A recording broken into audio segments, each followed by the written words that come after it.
Hai Kancil, bolehlah aku berbicara sebentar denganmu? Janganlah. Bagaimana kalau kamu menyenangkan serupai dan aku akan membagikan sedikit asli pada diri.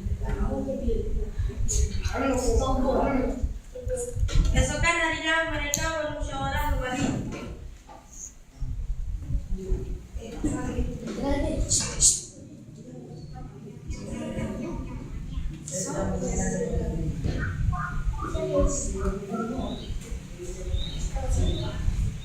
Tidak, saya yang kalau begitu saya akan bersumpah kamu akan berbicara dulu siapanya. Malam harinya Kancil bermimpi akan dilahap buaya. Keesokan harinya ia mengaku dan mengatakan semuanya telah mencurinya.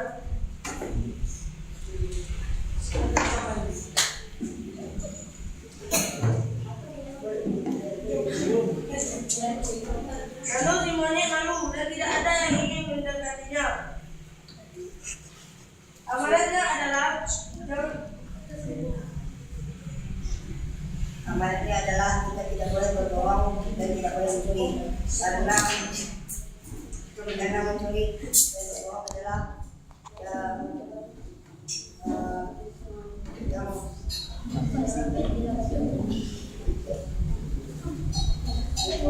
mencuri dan berbohong adalah jalan kaki kita. Saya kini Tuhan. Assalamualaikum warahmatullahi wabarakatuh.